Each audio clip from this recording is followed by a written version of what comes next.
The sound was the first betrayal, a secret rhythm in the quiet suburban dark, a soft gasp, followed by the frantic rustle of Egyptian cotton sheets she had picked out herself.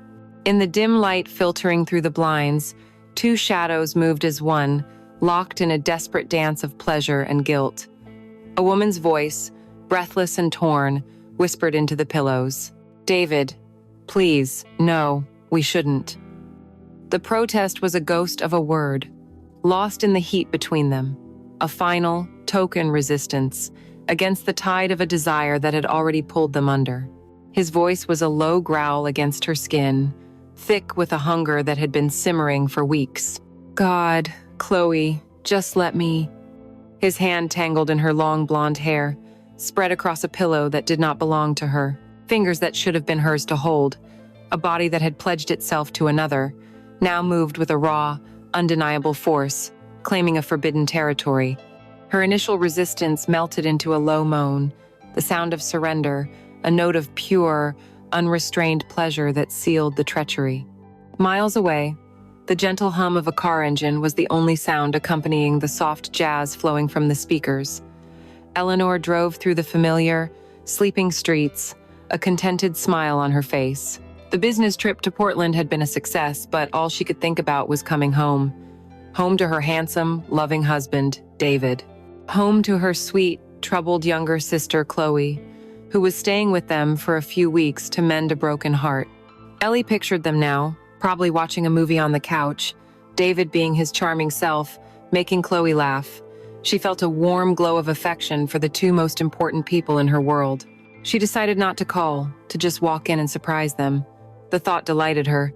She was bringing home a future, a new project secured, while completely unaware that in her past, in the home she had built, in the very bed she shared with her husband, a devastating present was being irrevocably, sweatily, and sinfully created. It began, as these things often do, not with a thunderclap of betrayal, but with the soft, mournful sound of rain against a window pane. Chloe had arrived on their doorstep looking like a beautiful broken bird, her mascara running in dark rivers down her cheeks, her oversized sweater soaked through. She clutched a single suitcase as if it were a life raft, and when Eleanor opened the door, her younger sister simply fell into her arms, her body shaking with the kind of sobs that leave no room for words.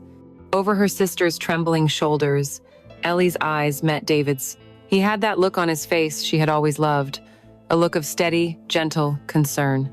He was her rock, and in that moment, he would be Chloe's too. He took the heavy suitcase from Chloe's grasp, his voice a low, soothing rumble. "Come on, kiddo, let's get you inside.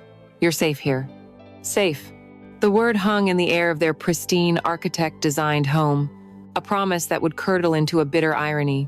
In those first few days, the house rearranged itself around Chloe's grief. Eleanor played the role of the nurturing older sister, making chamomile tea, drawing warm baths, and listening for hours as Chloe recounted the sins of her now ex-boyfriend. David, in turn, was the perfect brother-in-law. He was the court jester, pulling silly faces to make Chloe smile through her tears. He was the provider, coming home with her favorite ice cream and old movies they had all loved as kids. He treated her with a delicate, almost paternal kindness, and Eleanor's heart swelled with gratitude. She was so busy, so consumed by the final, frantic stages of a major museum project she had been working on for 2 years.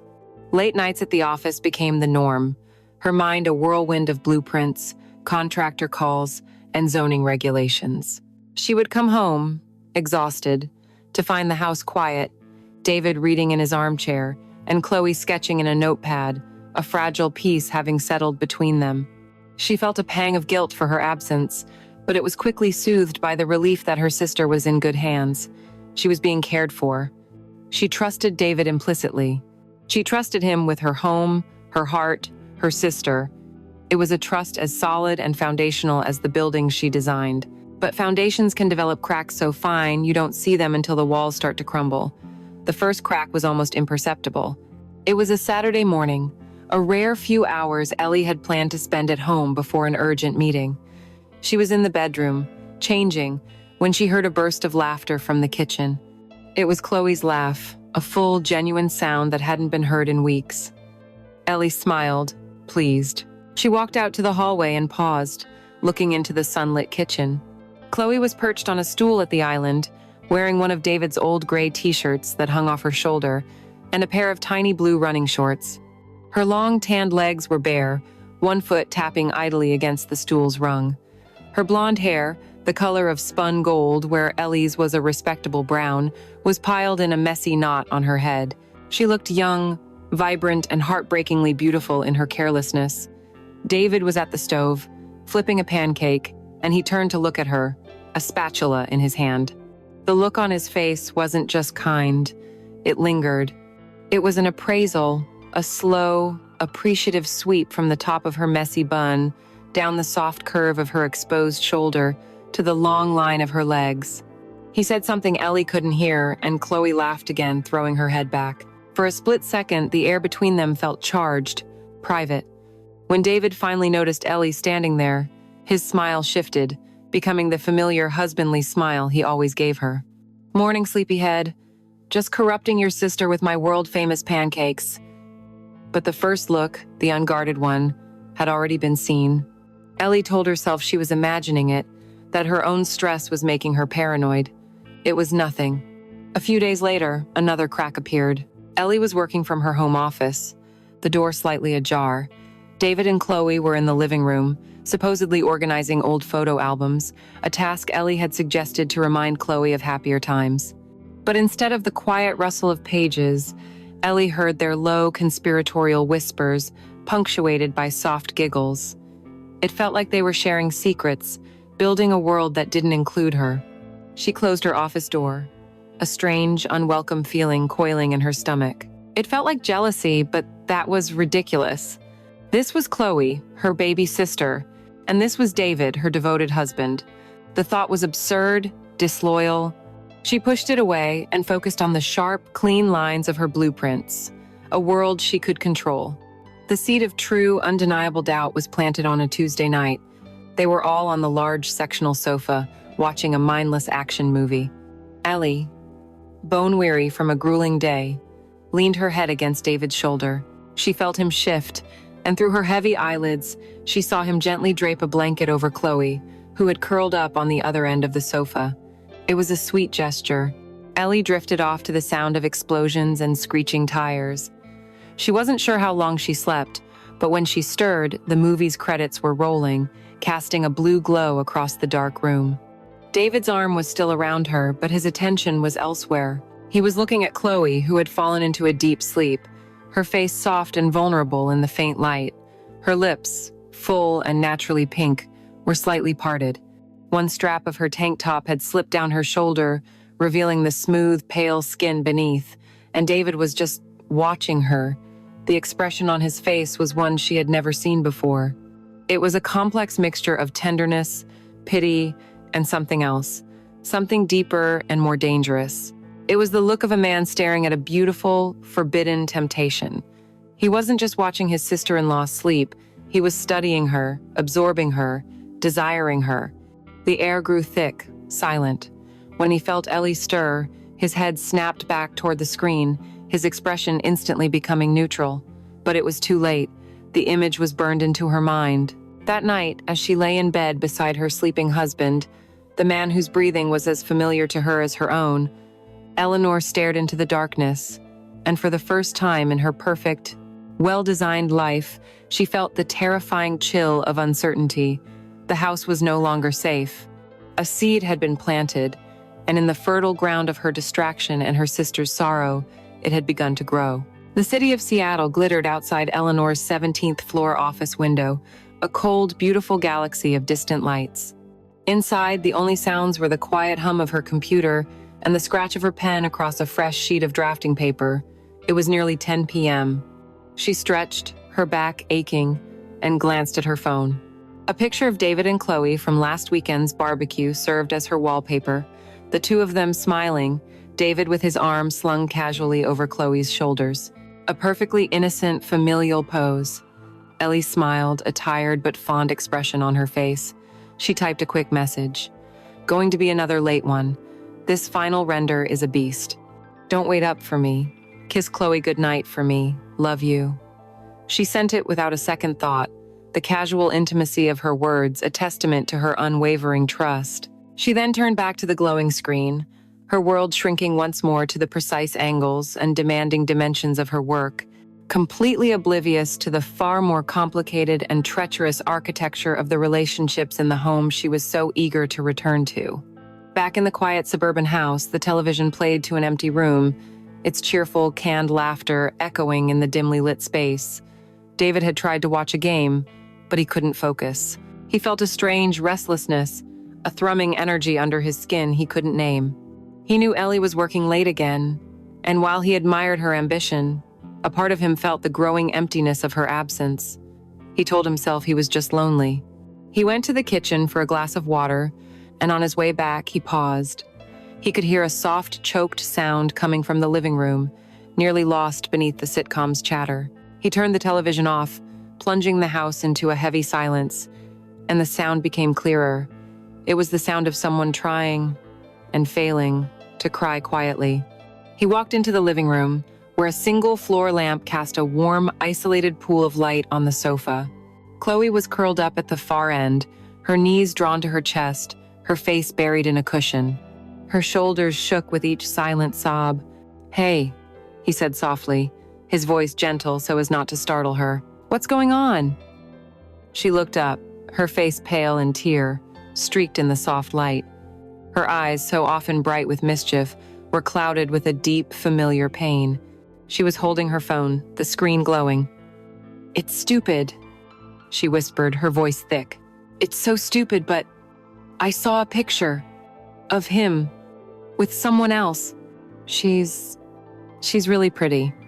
David's heart gave a lurch, a complex mix of pity for her and anger at the faceless man who had hurt her. He walked over and sat on the coffee table in front of her, leaning forward so they were at eye level. "He's an idiot, Chloe, you know that, right? He's a complete fool for letting you go."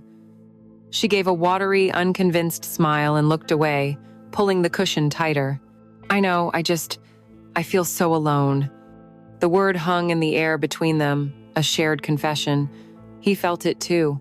He moved from the coffee table to the sofa, leaving a careful, respectable distance between them. "You're not alone. You have Ellie, and you have me." He meant it as a brother would. At least, he told himself he did. But when he reached out, intending to give her a comforting pat on the arm, something shifted. He placed his hand on her back, between her shoulder blades, rubbing a gentle circle. He could feel the delicate bones beneath the thin cotton of her t-shirt. She sighed a long, shuddering breath and didn't pull away. Emboldened by her acceptance, his hand moved, sliding up from her back to the warm, bare skin of her shoulder where her tank top had slipped. The texture of her skin was like silk, smooth and warm. He kept his hand there, his thumb beginning to move, stroking back and forth in a slow, hypnotic rhythm. It was a gesture that hovered dangerously between comfort and a caress. Every rule in his head screamed at him to stop, to pull back, to remember that this was Eleanor's little sister. But his body was acting on a different impulse, a more primal and selfish one. Chloe's breath hitched. She should have stiffened, should have moved away, should have said his name in a warning tone, but she didn't. Instead, she leaned into the touch, ever so slightly. The warmth of his palm was a balm on her lonely, aching soul. His touch wasn't like Ellie's, which was quick and sisterly. It wasn't like her boyfriend's, which had become careless and entitled. David's touch was deliberate, firm, and deeply soothing. It made her feel seen.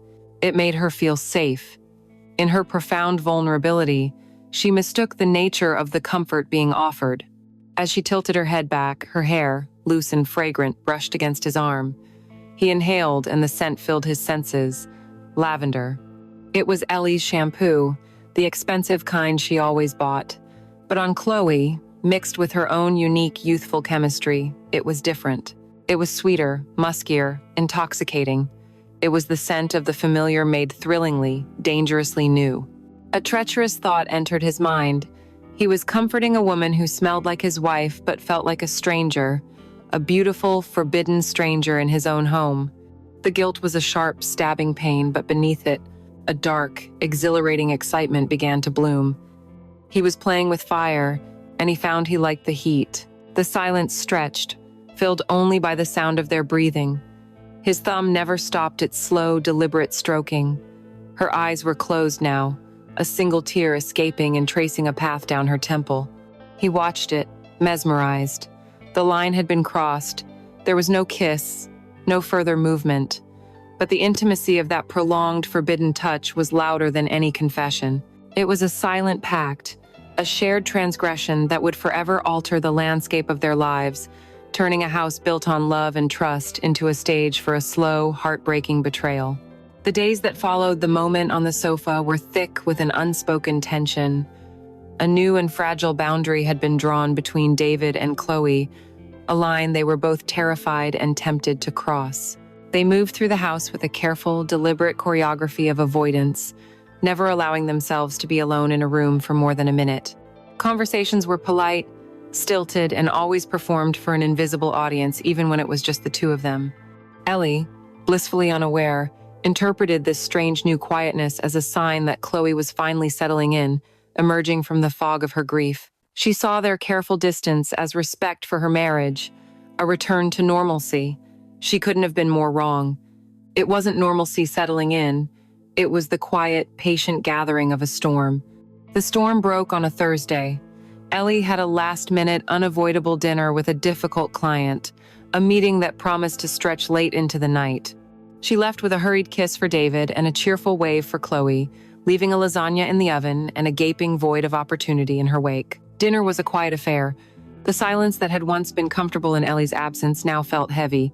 Each clink of a fork against a plate, a deafening punctuation mark in a conversation they weren't having.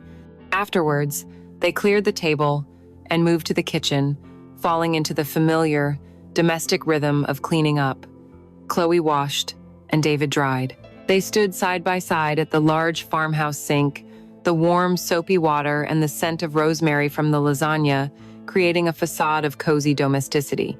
They were surrounded by the architecture of Ellie's life, the slate countertops she had chosen, the subway tiles she had painstakingly laid out in her design, the small pot of basil she tended to on the windowsill. Her presence was everywhere, a constant, silent spectator to their burgeoning treachery. It happened over the last dish, a heavy ceramic serving bowl. As Chloe rinsed it under the hot, steaming water, it slipped from her soapy hands. Instinctively, they both lunged for it. The bowl was saved, but in the process, his hand covered hers, pressing it against the warm, wet porcelain. The contact was electric, a jolt of lightning in the humid kitchen air. The running water roared in their ears, the only sound in a world that had suddenly gone silent. They froze, his fingers tight over hers. Slowly, Chloe raised her eyes to meet his. The careful masks they had been wearing for days disintegrated in that single, charged look. His eyes, usually warm and crinkling with easy humor, were dark now, intense with a question he didn't dare to speak. Pity was gone. Kindness was gone. All that remained was a raw, naked want. He turned off the faucet, and the sudden, absolute silence was suffocating. He didn't let go of her hand. "Chloe," he whispered. Her name was not a statement but a plea. It was the sound of a man on the edge of a cliff, asking for permission to jump. Every rational part of her mind screamed at her to pull her hand away, to laugh it off, to make a joke and break the spell. She should think of Ellie, her brilliant, kind sister who had given her a home, who trusted them both without question. The thought of her was a sharp, painful pang of guilt. But her body, so long starved of affection, betrayed her. It craved the heat of his hand, the intensity of his gaze. It craved this dangerous, intoxicating feeling of being wanted so desperately. So, instead of pulling away, she gave her answer.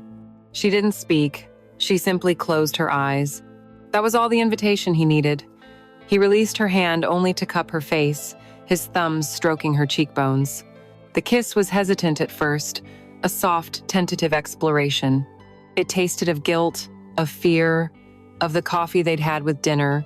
It was the kiss of two people who knew they were stepping into a fire, but the hesitation lasted only a moment. A low groan rumbled in his chest, and he deepened the kiss, his mouth becoming demanding, hungry. Her hands, as if with a mind of their own, came up to grip his shoulders, her fingers digging into the fabric of his shirt. This was no gentle comfort. This was a desperate, mutual claiming. He pushed her back until she was pressed against the edge of the sink, the cold stone a shock against the small of her back. His body was hard and warm against hers. He broke the kiss, and she gasped for air, her chest rising and falling rapidly. "David, we can't," she breathed, the words a feeble protest against the raging current. "Ellie." His only answer was to press his lips to her neck, silencing her with a fresh wave of sensation that made her head swim. With a strength that surprised her, he lifted her as if she weighed nothing, seating her on the cool, smooth surface of the slate countertop. Her bare thighs registered the chill of the stone. Without thought, her legs wrapped around his waist, pulling him closer, sealing the space between them. His hands were no longer gentle. They were urgent, exploring, sliding up under the hem of her simple cotton t-shirt. His fingers brushed against her ribs, her stomach, and then the delicate lace band of her bra. She shivered, not from cold, but from a terrifying, exhilarating thrill. He fumbled with the clasp, his touch clumsy in its urgency. Her hands were in his hair, pulling him closer, her earlier protests forgotten, replaced by a soft, pleading whimper. In their frantic haste, their bodies tangled, they slipped from the slick countertop, tumbling down to the floor in a clumsy, breathless heap. The impact of the hard linoleum against her back knocked the wind out of her, but the shock was quickly replaced by the crushing weight of his body on hers. This was it. There was no romance here, on the cold, unforgiving floor of her sister's kitchen. There was only a raw, reckless, and irresistible need. The air was filled with the frantic sounds of their passion, the rustle of clothing being pushed aside, his ragged groans against her ear, and her soft, broken cries that were equal parts pleasure and pain.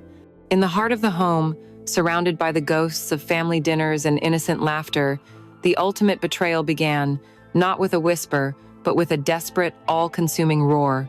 The silence that fell after their frantic coupling on the kitchen floor was more profound than any sound. It was a heavy, suffocating blanket of shame. Chloe was the first to move, scrambling to her feet, her movements clumsy and jerky. She refused to look at him, her eyes fixed on a meaningless spot on the refrigerator door as she pulled her t-shirt down, her hands trembling. She mumbled something incoherent, a ghost of a word that might have been sorry, and then she fled, her bare feet making no sound on the hardwood floor as she disappeared up the stairs. David was left alone, his back against the cold cabinets, the reality of what they had just done crashing down on him with the force of a physical blow. The kitchen, the warm, beating heart of their home, suddenly felt like a crime scene. The air was thick with the lingering scent of their transgression, a damning cocktail of sweat, sex, and the cloying sweetness of dish soap. He got to his feet, his own body feeling alien to him, and mechanically began to wipe down the countertops, as if he could erase the sin itself. When Eleanor came home an hour later, the house was immaculate and unnervingly still. She was buzzing from her successful dinner, her mind full of chatter about her client and plans for the weekend. She found David in the living room, staring blankly at a sports channel, the volume on low. The unnatural quiet of the house was the first thing she noticed. "Hey, honey, I'm home," she said, dropping her keys and briefcase by the door. "Where's Chloe? Is she asleep already?" David started, as if being pulled from a deep, dark trance. "Oh, hey," he said, his voice a little too flat. "Yeah. She had a headache. Went to bed right after dinner." The lie slid from his tongue with a disturbing ease. It was the first brick laid in what would become a fortress of deception. Ellie's brow furrowed with concern. "Oh, poor thing. Is she okay? Maybe I should check on her." "No," David said, a little too quickly. "I mean, it's better to just let her sleep it off. You know how she gets." Ellie hesitated, but then nodded, chalking his odd intensity up to his own fatigue. She was too tired, too wrapped up in her own world to see the lie for what it was, the beginning of a conspiracy against her. In the days that followed, the house became a stage for a painful, silent play. David and Chloe were ghosts in their own lives, haunting the periphery of rooms, their paths crossing as infrequently as possible. Mealtimes were excruciating. They would sit at the beautiful oak table Ellie had inherited from her grandmother, the space between them a vast, unbridgeable canyon of guilt. They passed the salt and pepper with the solemn formality of strangers, their fingers careful not to touch. Ellie felt it, of course. She wasn't a fool. She felt the chill that had settled over her once warm home. "Is everything all right between you two?" she finally asked one evening, her voice gentle, full of a sisterly and wifely concern they no longer deserved. "You've been so quiet." Chloe flinched, her eyes darting to her plate. "I'm fine. Just still feeling a little down, I guess." David chimed in, his voice smooth and reassuring. "We're fine, honey. I think I've just been a bit stressed with work, and Chloe's in her own world. Don't you worry." They were separate, clumsy lies, but they were enough to placate her for now, enough to make her turn her suspicions inward, to wonder if she was the one being overly sensitive. The avoidance, however, could not last.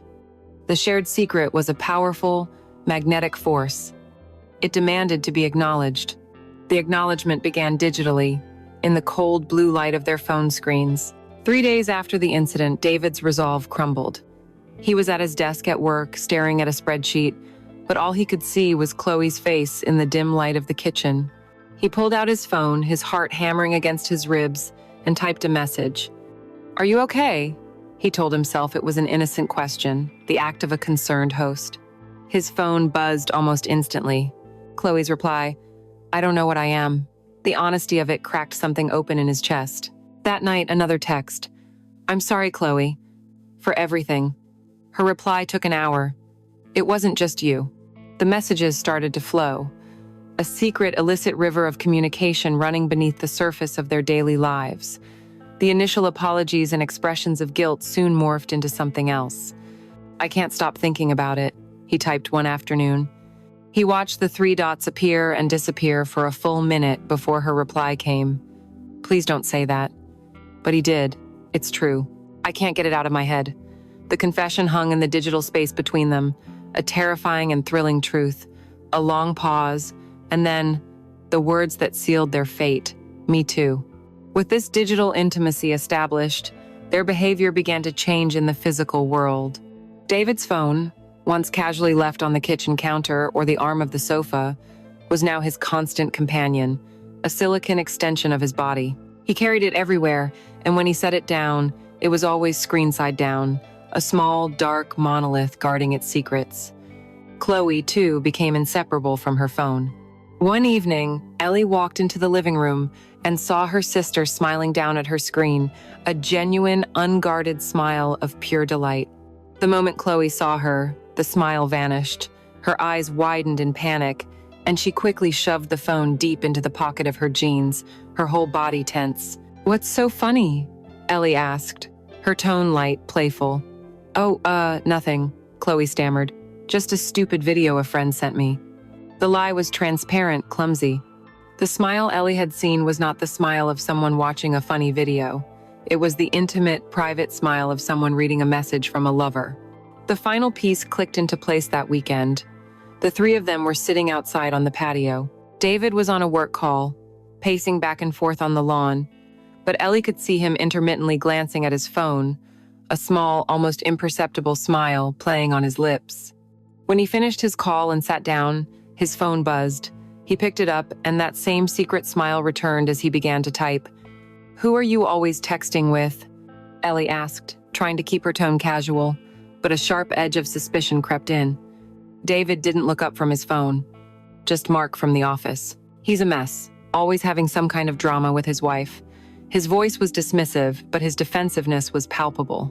Later that afternoon, as Ellie was watering her plants, she glanced through the kitchen window and saw Chloe, leaning against the counter in the exact spot where the betrayal had begun, her own phone in her hand, her face illuminated by its glow and by that same secret, private smile. It was too much to be a coincidence. The smiles, the guarded phones, the palpable tension. It was a pattern, a web. And Eleanor, standing alone in her sun-drenched garden, felt a cold dread creep up her spine as she realized that she was not the weaver, she was the fly. The secret texts had become their own private world, a pocket universe of desire that existed in the spaces between their real lives. It was in this world, late one night, while Ellie slept soundly beside him, that David typed the words that would change everything. "I can't do this anymore, hiding in our own house. I need to see you. Properly." Chloe's reply was instant, her own screen glowing in the darkness of the guest room down the hall. How? Where? It's impossible, David. He read her words, a mix of fear and, he hoped, longing. A grim determination settled over him. The guilt was still a constant, low hum in the back of his mind, but it was being drowned out by the roaring fire of his obsession. "Leave it to me," he wrote. "Thursday afternoon. Be ready." The next 2 days were a masterclass in deception. On Wednesday evening, as Ellie was talking about her work week, David casually inserted the first part of the lie. "Ah, damn," he said, looking at his calendar on his phone. "I forgot I have that meeting with the developers for the new Sinclair project on Thursday. It's way out in Bellevue, so I'll probably be late getting home." He looked her straight in the eye as he said it, a cold knot of self-loathing tightening in his stomach. But his face betrayed nothing. Ellie, busy chopping vegetables for dinner, just nodded. "Oh, that's fine, honey. Just drive safe." The ease with which she believed him was a fresh stab of guilt. The next morning, Chloe played her part. Over breakfast, she stretched languidly and said, "I think I might go into the city tomorrow afternoon. Sarah, my old friend from art school, is in town for a couple of days. It'll be nice to catch up." Ellie beamed, genuinely pleased. "Oh, Chloe, that's wonderful. You should. It will do you a world of good to get out and see a friendly face."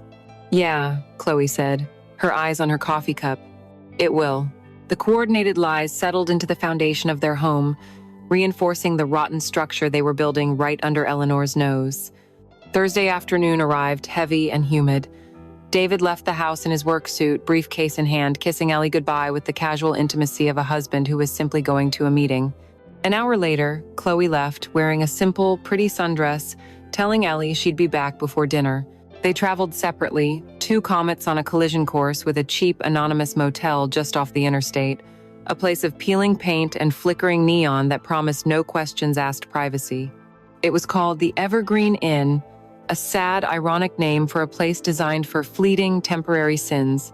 David got there first, paying in cash for a room at the back, far from the prying eyes of the highway. The room was aggressively beige and smelled of industrial cleaner and the faint, ghostly scent of 1,000 other secrets. He paced the thin, worn carpet, his heart a frantic drum against his ribs. This was it. This was a conscious, deliberate, premeditated act of adultery. There was no blaming alcohol or a moment of weakness now. He was choosing this. When he heard the soft, hesitant knock on the door, his breath caught in his throat. He opened it, and there she was. Chloe stood in the drab hallway, looking beautiful and terrified and completely out of place. She stepped inside without a word, and he closed and bolted the door behind her. The sound of the lock sliding into place was deafeningly final. For a long moment, they just stood there, staring at each other under the buzzing fluorescent lights. The sordid reality of the motel room, the ugly art on the walls, the hum of the window air conditioner seemed to fade away, replaced by the overwhelming force of their shared anticipation. He was the first to move, closing the distance between them in 2 long strides. He didn't kiss her. Instead, he reached up and gently tucked a stray strand of blonde hair behind her ear, his fingers lingering on her cheek. "You came," he whispered, his voice thick with emotion. "I couldn't stay away," she confessed, her voice barely audible. That was all he needed. He lowered his head and kissed her. It was nothing like the frantic, guilty kiss in the kitchen. This was slow, deep, and possessive, a kiss of profound and terrible intimacy. It was a kiss that acknowledged the lies they had told, the trust they were shattering, and went ahead anyway. When they finally broke for air, he slowly reached behind her and unzipped her dress. The simple floral fabric whispered as it slid down her body, pooling in a soft heap around her ankles. And underneath, she was wearing a set of delicate, expensive-looking black lace lingerie. It was not the simple cotton underwear of a girl staying in her sister's guest room. This was a statement. It was the armor of a woman who had come here with intent, who was an active and willing participant in this seduction. David let out a shaky breath, his eyes darkening with a fresh wave of desire. "Chloe," he breathed, his voice full of reverence. "You are so beautiful." He knelt before her, his hands finding the curve of her slender waist, and pressed his lips to her stomach. She gasped, her fingers tangling in his hair, her head falling back. What happened next was a slow, deliberate exploration, an act of mutual worship. They had hours, an eternity carved out of a stolen afternoon. There was no fear of Ellie walking in, no need for the frantic haste of their first encounter. He took his time, learning the shape of her, the taste of her skin. He whispered things to her, praise and promises that belonged to his wife, but felt truer and more urgent in this cheap, anonymous room. "Tell me you want me," she would plead, her voice a raw whisper against the hum of the air conditioner. "God, Chloe," he would groan, his lips against her throat. "I've never wanted anyone more." He laid her down on the questionable bedspread, and for a moment, the sight of her took his breath away. The black lace was a stark, erotic contrast against her pale skin, her full, round breasts rising and falling with each quickened breath. He explored every inch of her, his hands and mouth devoted to her pleasure, a devotion he hadn't shown his own wife in years. And she responded with an uninhibited, wild passion that thrilled and terrified him, meeting his hunger with her own. This wasn't just sex. It was a desperate, selfish, and beautiful act of connection, a temporary escape from the lives they were actively destroying. Afterwards, they lay tangled together in the cheap sheets, their bodies slick with sweat. The silence returned, but it was different now. The air, once crackling with anticipation, was now heavy with the languid satisfaction of their climax and the slow, creeping dread of reality. The humming of the air conditioner was loud again. The ugly floral pattern on the bedspread seemed to mock them. David glanced at the digital clock on the bedside table. 4:17 p.m. Their stolen eternity was shrinking back into minutes. They had to go back. Back to the lovely house, back to the lies, back to Eleanor. They dressed in silence, the earlier intimacy replaced by a grim shared understanding. They were partners in this now, true co-conspirators. He watched her put on her sundress, the simple floral fabric once again concealing the secret lace beneath. As she stood by the door, ready to leave, she turned to him. "David?" she asked, her voice small. "What are we doing?" He had no answer. He could only look at her, the woman who was his wife's sister, the woman who had become his addiction, and see his own damnation reflected in her eyes. She left first, slipping out of the room and back into the harsh, unforgiving sunlight of the real world, leaving him alone with the scent of their affair and the chilling knowledge that this was no longer a mistake. It was a choice, and they would keep choosing it, again and again. The web of lies, once invisible, had begun to cast a shadow over everything. The air in the house remained thick with a tension Eleanor could taste, a metallic tang of unspoken words and shared glances she was not privy to. David and Chloe had found a new rhythm, a carefully calibrated performance of normalcy for her benefit. They would laugh a little too loudly at her jokes, offer to help with dinner with a little too much enthusiasm. But when they thought she wasn't looking, she would catch it. A fleeting, charged look across the dinner table, a brief, almost imperceptible touch as they passed in the hallway. These moments were like lightning flashes in a dark room, illuminating for a split second a landscape of betrayal she couldn't yet fully comprehend. Her intuition was a constant, screaming alarm in the back of her mind, but without proof. It was just a feeling. And a feeling, she knew, could be dismissed as paranoia, as the byproduct of a stressful job and a worried mind. The proof arrived on a quiet Tuesday morning, delivered in a crisp, white envelope from the credit card company. Ellie sat at the dining room table, a place of so many family meals, performing the mundane ritual of paying the monthly bills. She sipped her cooling tea, her pen checking off each routine expense, groceries, gas, the mortgage, a new pair of shoes, and then she saw it, a single line item that did not belong. A charge for $78.54 from a business called the Evergreen Inn. The name meant nothing to her. Frowning, she picked up her laptop, the one they all shared, and typed the name into the search bar. The results loaded, and her blood ran cold. The screen was filled with images of a rundown, seedy-looking motel off the interstate, boasting hourly rates and discreet parking. Her eyes scanned the date of the transaction, Thursday, the 14th of August, the day of David's late meeting in Bellevue, the day Chloe went to meet her old friend Sarah. Her hands began to tremble. Bellevue was east of the city. The Evergreen Inn was miles away, in the opposite direction, nestled in a grim industrial park to the south. The geography of his lie was as flawed as the lie itself. She spent the rest of the day in a fog of nauseated dread, the credit card statement burning a hole in her purse. She replayed the scene in her mind, his casual kiss goodbye, his plausible story. She had believed him so easily. The thought made her feel like a fool. She decided to wait, to confront him when they were alone, away from Chloe's watchful eyes. That night, after Chloe had retreated to her room with the excuse of being tired, Ellie found David in the living room, reading. She stood before him, her body rigid, and held out the statement. Her voice, when she spoke, was dangerously calm. "David," she began, "I was going through the bills today.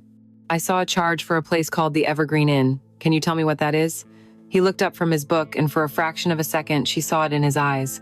Pure, undiluted panic. It was there, and then it was gone, expertly masked by a look of mild confusion. "The Evergreen Inn?" he repeated, frowning. "Doesn't ring a bell, honey. Are you sure it's on our card?" "I'm sure," she said, her voice like ice. "It's a motel, David. A cheap motel. The charge is from last Thursday afternoon. The afternoon you were in Bellevue." The trap was set. She watched him, waiting for him to squirm, to be caught. Instead, he did something she didn't expect. He sighed, a deep, weary sound, and ran a hand through his hair. He looked not guilty, but burdened. "Ah, hell," he said, closing his book. "Okay. Look, I didn't want to tell you this because it's not my story to tell, and it's deeply embarrassing for him. It was for Mark. Mark from the office, the man he was supposedly always texting. He and his wife had a massive fight. She kicked him out with nothing but his wallet. His credit cards are maxed out, and he was a mess, Ellie. A real mess. He just needed a place to crash for a night to get his head straight. I fronted him the cash for the room. I didn't think twice about it.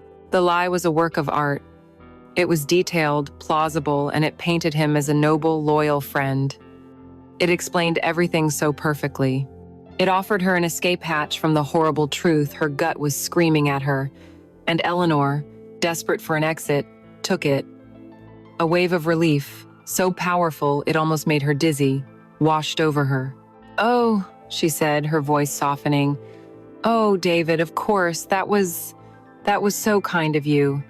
You should have just told me." "I know," he said, his face a mask of sincerity. "I just wanted to protect his privacy. Forget about it, okay?" She nodded, the crisis seemingly averted. But as she walked away, the questions began to bubble up. If it was for a whole night, why was the charge so small? Why that motel in the middle of nowhere? The lie was a beautiful, smooth stone, but she could feel the jagged, ugly edges just beneath the surface. That night, she lay in bed, her back to her husband, pretending to be asleep. Her heart was a frantic, trapped bird in her chest. The desire to believe him was at war with the cold, hard logic that his story didn't add up. After an hour of listening to his slow, even breathing, she did something she never thought she was capable of. She slipped out of bed and crept to his side, her target the phone on his nightstand. Her hands were shaking so badly she could barely control them. She felt like a thief, a spy in her own marriage. She picked up the phone, its weight feeling immense in her palm. She pressed the home button, and the screen lit up, demanding a passcode. 6 digits she didn't know. A wave of frustrated defeat and guilty relief washed over her. She placed the phone back down, exactly as she had found it, and crept out of the room. But the seed of the idea had been planted. If she couldn't access his phone, there was another way, the shared laptop in their home office. She padded down the hallway, her bare feet silent on the cool wood floors. She sat in the dark, the only light coming from the screen as it booted up. Her fingers hovered over the keyboard, hesitating one last time before the final trespass. Then, she opened the web browser. With a trembling hand, she clicked on the history. Her eyes scanned the list, her heart pounding with a rhythm of dread. It was mostly innocuous. Sports websites, news articles, a search for new running shoes. She was about to give up, to brand herself a fool for her suspicion. And then she saw it, a search from 10 days ago. Discreet motels south of Seattle. Her breath hitched in her throat. Her eyes darted further down the page. A Google Maps search, step by step driving directions from their home address to the Evergreen Inn. The lie about Mark, so beautifully constructed, shattered into a million pieces. This wasn't a spontaneous act of kindness for a friend. It was a planned, researched, and premeditated destination. He had lied to her, a deep, calculated, and cruel lie. Eleanor sat there in the silent, dark house, the cold blue light of the screen illuminating the tear that finally traced a hot path down her cheek. She didn't know who the woman was, not yet, but the facade of her perfect life had cracked wide open, and she knew, with the chilling certainty of the truly betrayed, that if she peered inside, she would find a monster wearing her husband's face. The investigation had just begun. In the hollowed-out shell of her marriage, Eleanor found herself clinging to the rituals of her old life, hoping their familiar shape might somehow restore what had been broken. It was this desperate, foolish hope that led her to organize a family dinner. She would cook her mother's favorite roast chicken, use her grandmother's silverware, and fill the house with the scent of baked apples and cinnamon. She told herself it was for her parents, a chance for them to see Chloe and lift her spirits. But in the most secret, honest part of her soul, she knew it was a test. She wanted to see them, David and Chloe, under the bright, unforgiving lights of family. She wanted to watch them navigate the treacherous terrain of her parents' innocent questions and loving gazes. She was setting a stage, and she was morbidly curious to see what kind of play they would perform. The hours leading up to the dinner were an exercise in excruciating tension. The three of them moved around the kitchen, a triangle of silent, orbiting bodies, each careful not to breach the invisible boundaries the others had erected. Chloe chopped vegetables with a ferocious, focused energy, her knuckles white. David polished wine glasses, his movements stiff and overly precise. Ellie, the director of this charade, moved between them, her voice a brittle imitation of its usual warmth, as she gave instructions. The house smelled wonderful, a lie told by roasting herbs and melting butter. It smelled of home, of stability, of everything they had already lost. When the doorbell finally rang, it felt less like a welcome and more like a starting gun. Her parents, Mary and George, swept in on a wave of cheerful oblivion, bringing a bottle of Chardonnay and the uncomplicated love of people who believed in the sanctity of their daughter's life. Mary, a woman whose warmth was matched only by her perceptiveness, hugged Chloe tightly. "Oh, darling, it's so good to see you. How are you holding up? Really? George?" A man of fewer words and a deeply kind heart, simply squeezed Chloe's shoulder and gave her a gentle smile. David played the role of the perfect son-in-law, taking their coats, pouring them wine, his charm a well-oiled, gleaming machine. For the first 20 minutes, as they all gathered in the living room with appetizers, the performance was flawless. The conversation was light, a gentle volley of questions about work, the neighborhood, and the unpredictable Seattle weather. Ellie watched them, a scientist observing a volatile experiment, her smile feeling like a painful, hardening mask on her face. It was at the dinner table that the first cracks began to show. They sat under the warm glow of the chandelier, the table set perfectly, the food delicious. Everything on the surface was a picture of domestic bliss. Mary, her maternal gaze fixed on her younger daughter, frowned slightly. "Chloe, honey, you look a little pale. Are you sure you're getting enough rest?" Chloe offered a weak smile, pushing a piece of chicken around her plate. "I'm fine, Mom. Just a bit tired, that's all." Across the table, George turned his attention to David. "So, David, Ellie was telling me about that big new project you're on, the one out in Bellevue. Sounds impressive. How's it all going?" Ellie's fork stopped halfway to her mouth. She watched David as he took a slow sip of wine, his expression unreadable. He didn't even flinch. He launched into a detailed, eloquent, and entirely fabricated story about the Sinclair project, peppering it with anecdotes about difficult contractors and zoning permit issues. He lied to her father's face with the same ease with which he had lied to her. The bite of chicken in Ellie's mouth turned to ash. The moment that shattered her world wasn't loud or dramatic. It was silent, secret, and utterly devastating. Her linen napkin, folded so perfectly just an hour before, slipped from her lap and fell to the floor. "Oops," she murmured, a meaningless sound. She bent down to retrieve it. For a few seconds, she was hidden from view, her world shrinking to the space beneath the table, a landscape of legs and feet. And that's when she saw it. In the shielded space beneath the fine oak and polished silver, a separate, secret conversation was taking place. She saw David's foot, in its expensive, polished leather loafer, slide out from under his chair. It moved with a slow, deliberate confidence until it found Chloe's bare ankle, peeking out from beneath the hem of her jeans. His shoe began to trace a slow, lazy circle against her skin. It was not an accidental brush. It was a caress, an intimate, sensual, and possessive gesture. And Chloe didn't pull away. Ellie watched, frozen, as her sister's toes curled almost imperceptibly, a silent, physical response to his touch. It was a gesture of acceptance, of shared intimacy, a secret language spoken in the dark, right under the noses of their parents. Ellie's blood turned to ice water in her veins. She felt a wave of nausea so profound she thought she might be sick right there on the Persian rug. She straightened up slowly, the napkin clutched in her fist, her face a pale blank slate. The hum of conversation continued around her, but it sounded distorted now, as if coming from a great distance. She put the napkin back on her lap and picked up her wine glass, her hand shaking so slightly no one would notice. Her eyes, however, were now wide open, and she was seeing everything with a terrible crystalline clarity. She watched them now, David and Chloe, and saw 100 tiny interactions she had missed before. The way his eyes would find hers across the table when someone else was talking, the way she angled her body ever so slightly in his direction. And then, Mary's voice cut through the fog of Ellie's shock. "Chloe, you really have barely touched your food. Are you sure you're not coming down with something?"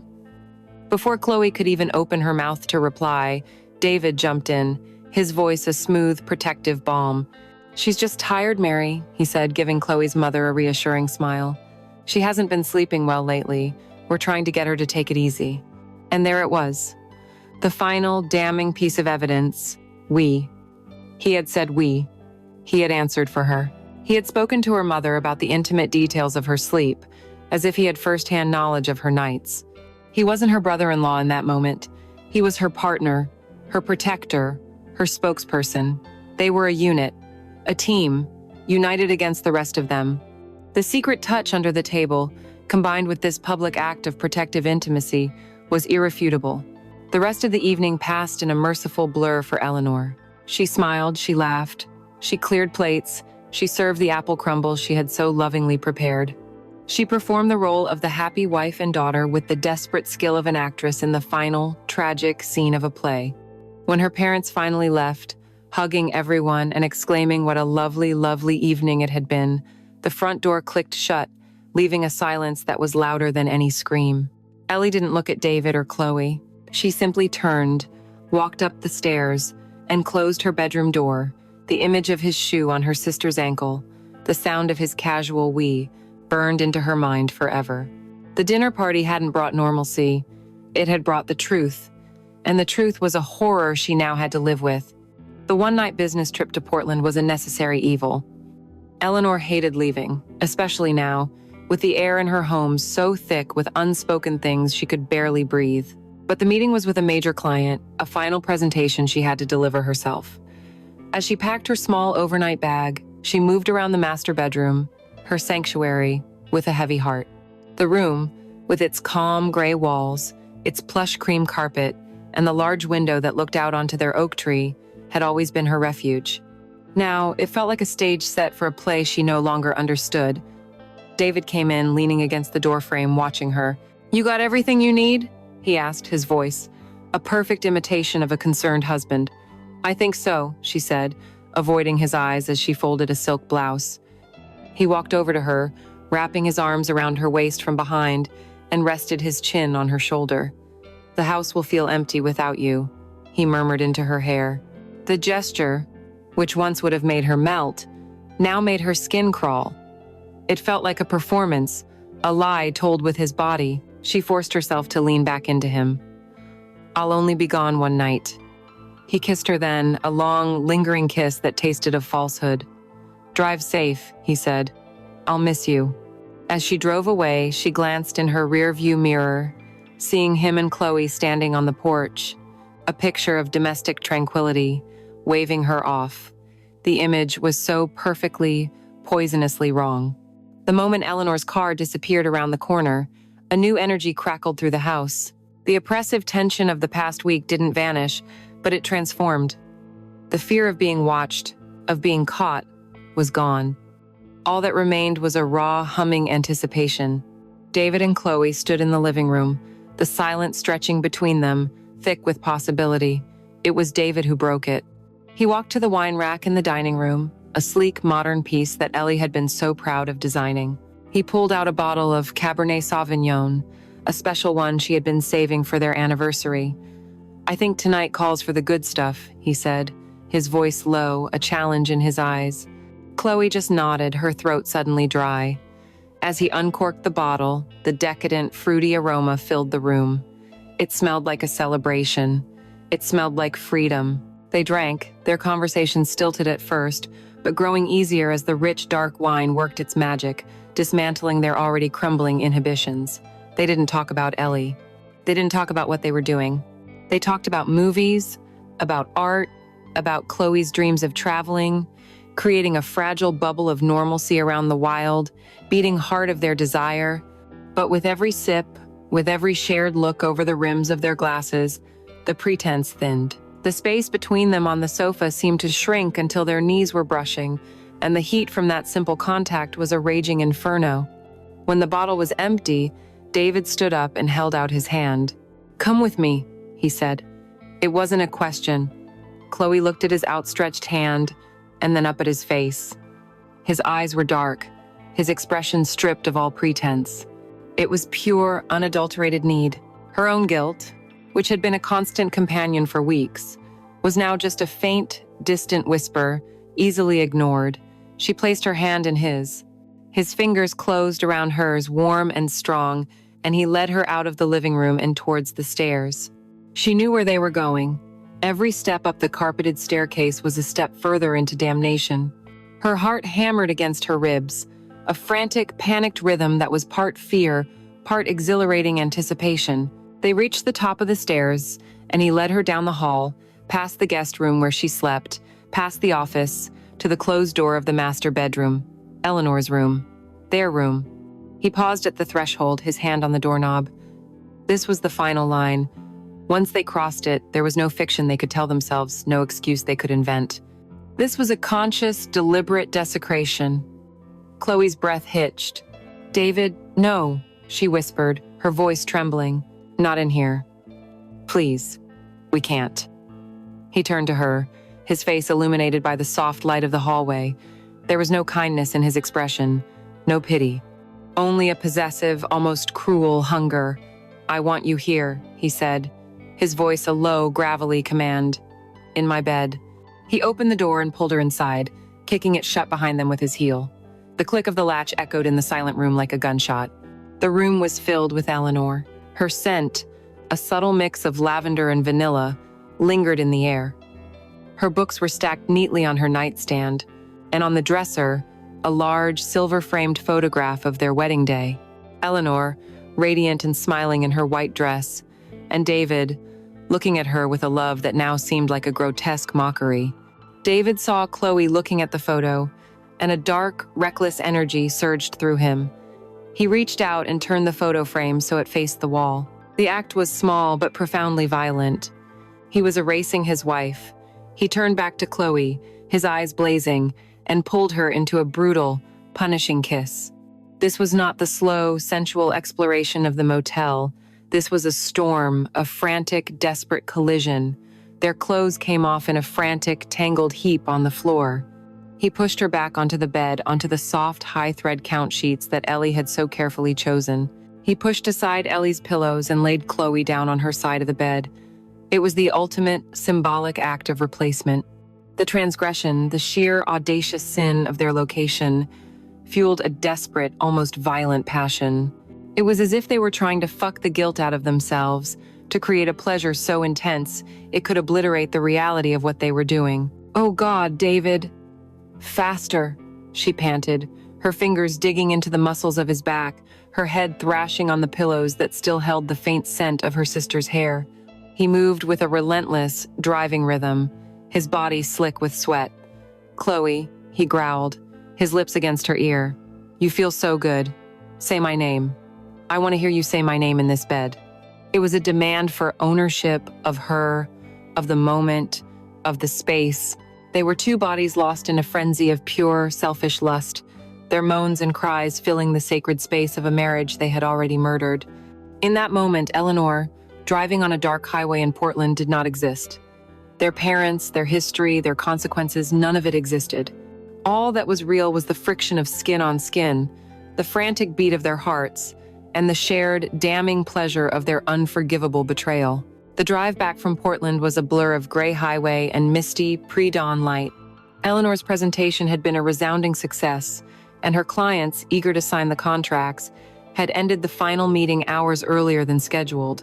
A small, weary part of her had considered staying the night in the soulless comfort of her hotel room, but a stronger, more desperate instinct had taken over, the instinct to go home. She drove through the sleeping suburbs, a fragile, tentative hope blooming in her chest. Maybe she had been wrong. Maybe the strain of her project had twisted her perceptions, turning innocent gestures into evidence of a crime that had never been committed. Maybe she would walk through her front door and find that the cold, tense atmosphere she'd imagined had been a phantom of her own making. Hope, she would later realize, is the most cruel and inventive of torturers. She used her key, letting herself into the house as quietly as possible, intending to surprise them. The surprise, however, was entirely hers. The first thing she noticed was the silence. It wasn't the peaceful, sleeping silence of a normal morning.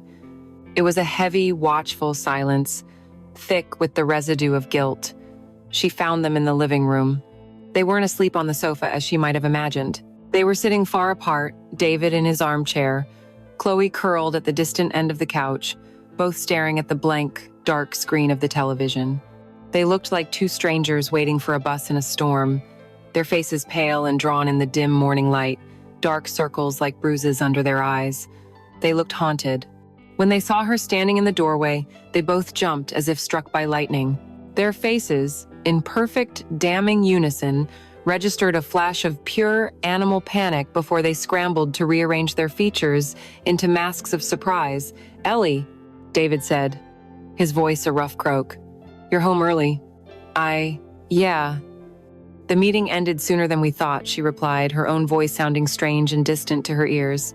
Chloe just stared, her eyes wide, her hand clutching a coffee mug as if it were a shield. "I couldn't sleep," David offered, a clumsy, unsolicited explanation for their vigil. "We were just having some coffee." Ellie forced a smile that felt like cracking plaster. "That's okay. I'm exhausted. I think I'm just going to head upstairs and take a shower before I officially start the day." The walk up the stairs felt like ascending a gallows.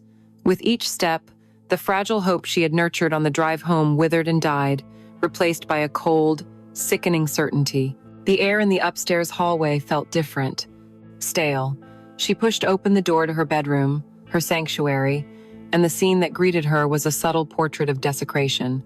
The bed, which was always made with a crisp, geometric precision David insisted upon, was a chaotic mess of tangled sheets and rumpled duvet.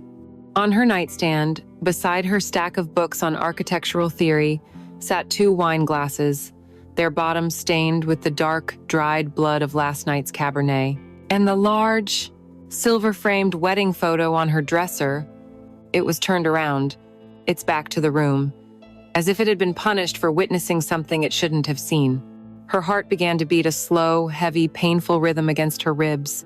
She moved into the room like a detective examining a crime scene, her eyes cataloging every piece of wrongness. The air itself smelled wrong, a cloying mix of stale wine, David's familiar scent, and something else, the sweet, floral notes of Chloe's perfume. It was here. It was clinging to the pillows, her pillows. She walked slowly towards the bed, her gaze sweeping across the rumpled landscape of the sheets, the indentation of 2 heads on the pillows, the sheer, unadulterated mess of it all. And then she saw it. Lying near David's side of the bed, half hidden in a crease of the white duvet, was a tiny, metallic object, winking at her in the soft morning light. It was a star, a small, delicate, silver star. Her breath caught in her throat, a sharp, painful gasp. She knew that star. She had bought it. She reached out a trembling hand and picked it up. The metal was cold against her skin. The memory hit her with the force of a physical blow. Chloe's 25th birthday, just last year. They'd had a party in the backyard, tiki torches and fairy lights everywhere. Ellie had given her a small velvet box.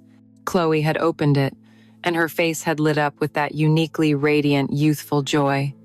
"Oh, Ellie, they're beautiful," she'd exclaimed, holding up the pair of tiny silver star earrings.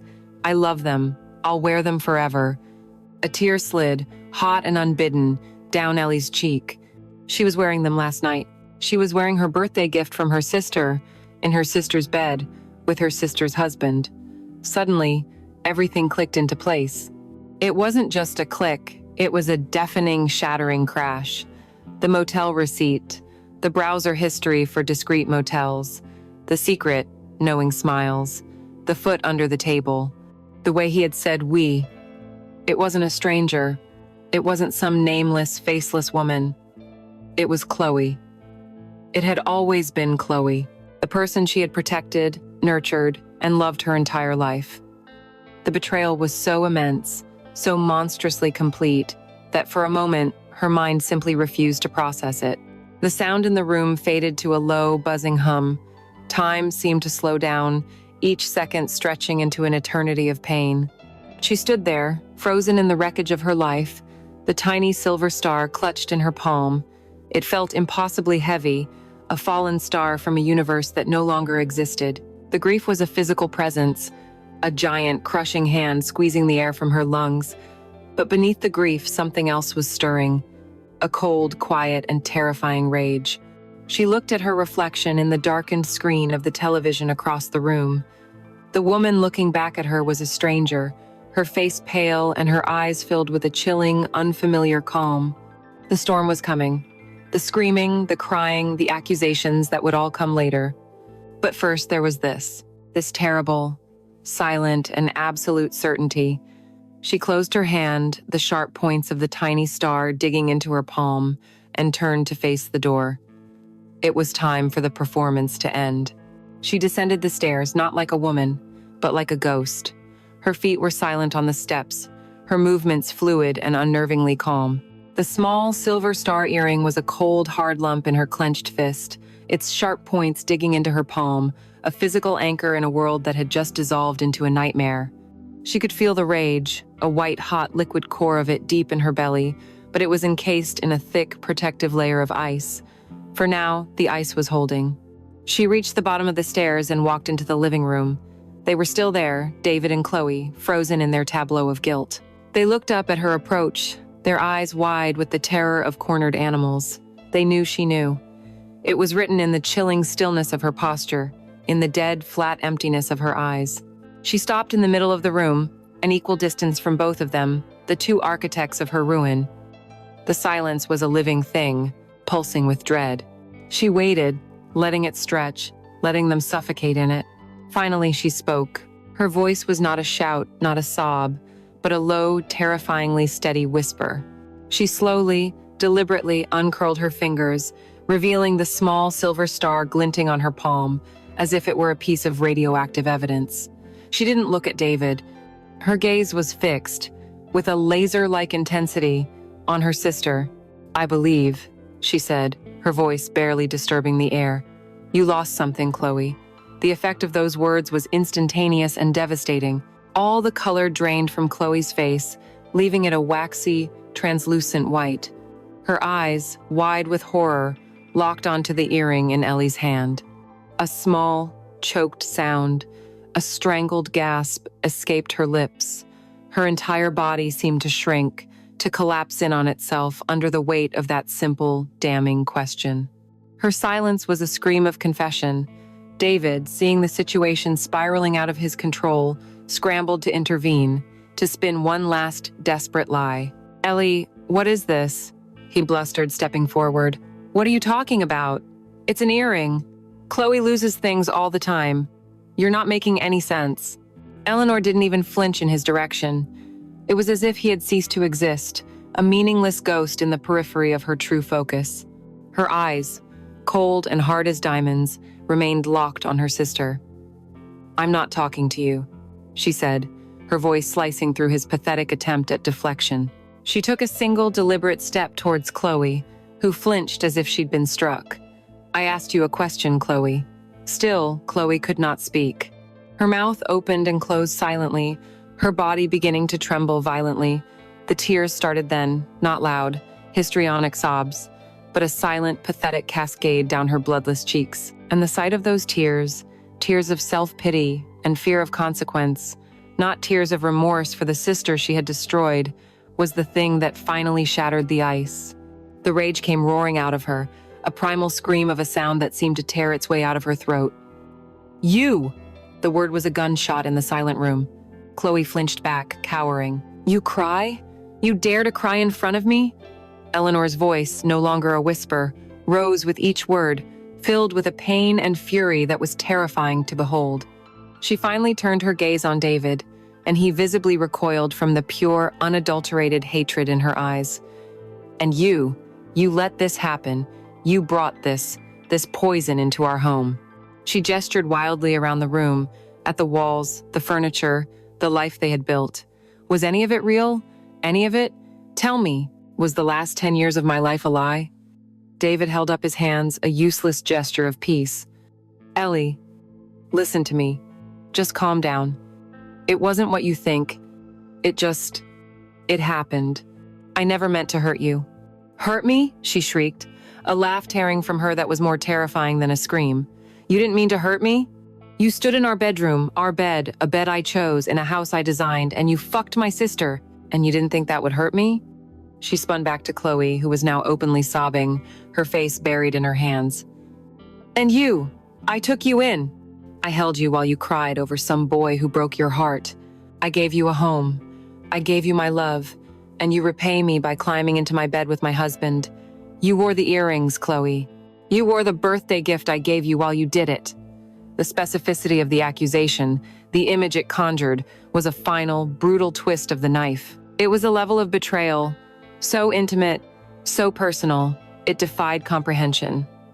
"I'm sorry," Chloe wept, her words muffled and meaningless.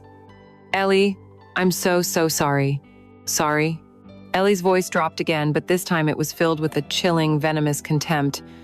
"You're sorry you got caught." Her eyes darted around the room, landing on a heavy ceramic vase on the mantelpiece, a wedding gift. In a single fluid motion, she seized it and hurled it against the far wall. It exploded on impact, the sound of shattering porcelain echoing the sound of her life breaking into a million irreparable pieces. David and Chloe both jumped, staring at the glittering shards on the floor. The violent act seemed to drain the last of the adrenaline from her body. The rage had burned itself out, leaving behind a vast, hollow, and desolate emptiness. She stood in the center of the room, her chest heaving, her beautiful home now a war zone. The silence that followed was absolute, broken only by Chloe's pathetic, hiccuping sobs. Eleanor looked at them one last time, at her husband and her sister, at these two strangers who had conspired to ruin her. Her face was a blank mask of grief, her voice completely devoid of emotion. "Get out," she said. The words were quiet, but they held the final, irrevocable weight of a death sentence. "Both of you, pack your things, and get out of my house." The raging storm of Eleanor's grief had broken, and in its wake, there was only a vast, echoing silence. The sound of the shattered vase was the last loud noise the house would hear for a very long time. Chloe moved in a state of numb shock, her earlier hysterical sobs reduced to silent, shuddering breaths. She packed a single bag, her movements clumsy, her hands shaking as she threw clothes into it without seeing them. She didn't dare look at Ellie, who stood like a statue carved from ice in the middle of the living room, her face a blank mask of devastation. David tried to speak, his voice a low, pleading murmur. "Ellie, please, can we just talk about this?" She didn't turn. She didn't even blink. He was a ghost to her now, his words meaningless whispers from a world that no longer existed. He fell silent, defeated. When Chloe was finally ready, she paused at the front door, a pathetic, ruined figure. "I'm sorry," she whispered one last time to the unyielding wall of her sister's back. There was no reply. The door clicked shut behind her, and she was gone. David lingered for 2 more days, a phantom in his own home. They were 2 strangers sharing a morgue, the air thick with the death of their marriage. They didn't speak. They didn't eat together. They slept in separate rooms, or rather, Ellie did not sleep at all. She would lie awake on the sofa downstairs, staring into the darkness, listening to the house breathe around her, each creak of the floorboards a new torment. His presence was an agonizing reminder, a constant, physical manifestation of his betrayal. Finally, on the third morning, he was gone. A bag was packed. His car was missing from the driveway. He had left a note on the kitchen counter, a single folded piece of paper she refused to touch. She picked it up with a pair of kitchen tongs and dropped it, unread, into the trash. And then, she was truly alone. The days that followed were not days at all, but one long, gray, seamless twilight of pain. Eleanor became a ghost in her own carefully designed house. Every room, every object, was a testament to her failure, a relic of a life that was a lie. The kitchen, with its cold slate countertops, was a haunted space where she could still feel the phantom heat of their first illicit touch. She avoided it as much as possible, her diet shrinking to tea and toast. The master bedroom was a sealed tomb. She hadn't set foot in it since that morning. The door remained closed, and she imagined the sheets on the bed were still in a tangled, violated mess, a silent monument to their sin. She slept, when she could, on the sofa, wrapping herself in a throw blanket like a shroud. She moved through the silent rooms, her hands sometimes brushing against a photograph, a book, a piece of furniture they had chosen together, and the memories would rise up, sharp and cruel as broken glass. Her phone became an enemy, a buzzing, insistent portal to a world she no longer wanted any part of. Her parents called, their voices a mixture of confusion and worry. David texted, long, rambling paragraphs of apology and explanation that she deleted without reading, and Chloe sent desperate, pleading messages filled with self-loathing and excuses. I never meant for this to happen. I hate myself. Please, Ellie, just talk to me. Eleanor would read these messages with a cold, dead heart. Her sister's pain was an insult. It was the sorrow of the arsonist weeping over the ashes of the house she had deliberately set on fire. One rainy afternoon, seeking some kind of answer, some kind of understanding for how her world had been so completely upended, she found herself pulling out an old, leather-bound photo album.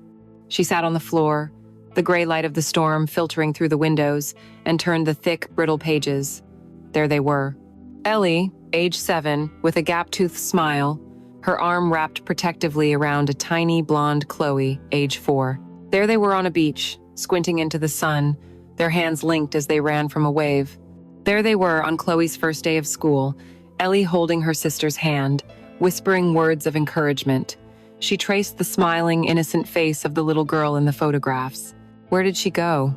How did that child, the one whose scraped knees she had cleaned and bandaged, the one whose nightmares she had soothed, grow into a woman capable of such profound, intimate cruelty? This was the wound that would not close. A husband is a choice, a partner you invite into your life. A marriage is a contract that can be broken. But a sister was supposed to be a fact, a constant, a part of your own history. The loss of David was a deep, searing betrayal. But the loss of Chloe was an amputation. It was the loss of her own past, the poisoning of every shared memory, the death of a part of herself. The story ends here, on a night much like this one, weeks or maybe months later. The rain is falling again, tracing slick, lonely paths down the dark glass of the living room window. Eleanor is sitting alone in the dark, the photo album open on her lap. She is staring at a more recent picture, one taken just last summer on vacation. The three of them, David, Ellie, and Chloe, are squeezed into the frame of a selfie, their heads close together, all of them tan, happy, and smiling. A perfect family. A perfect, beautiful lie. The initial, volcanic rage has cooled, leaving behind a deep, hollow ache that has become a permanent part of her. The questions still echo in the silence of the house. What does forgiveness look like when the betrayal is absolute? How do you even begin to rebuild a life from nothing but rubble and memory? Does she even want to?